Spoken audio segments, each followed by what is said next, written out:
Parlons toujours d'insertion professionnelle.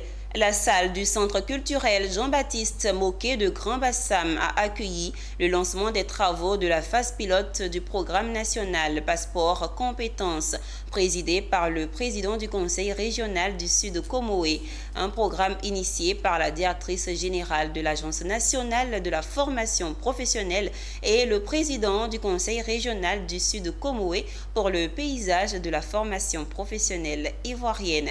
Cette initiative vise à transformer l'approche traditionnelle du développement des compétences. Pierre Tebeu.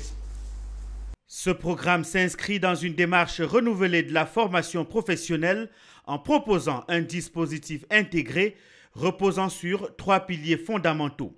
L'inadéquation entre l'offre et la formation et les besoins réels du marché constitue un frein majeur à l'insertion professionnelle des jeunes, particulièrement ceux situés hors du système scolaire traditionnel. Les équipes de l'AGEFOP vont se déployer sur le terrain dans les 4 départements, dans les 8 mairies, pour justement faire ces études d'identification des besoins en compétences de la région qui permettront d'élaborer des programmes de formation utiles et surtout adaptés aux besoins du marché local. Cela participera donc à une insertion professionnelle durable des jeunes de la région, mais également participera au développement de nos collectivités territoriales. Pour le président du conseil régional du Sud Comoé, cette formation est orientée vers des objectifs professionnels afin de favoriser l'insertion socio-professionnelle des jeunes. L'adéquation entre le profil du poste et la qualification professionnelle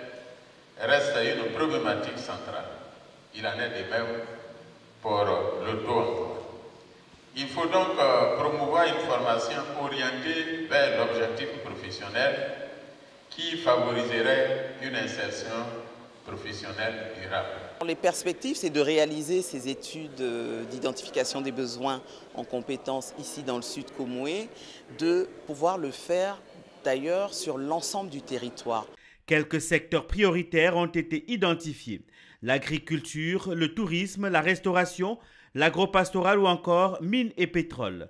La phase pilote lancée ce jour dans le Sud Comoé servira à évaluer l'efficacité du dispositif et identifier les ajustements nécessaires avant un éventuel déploiement national.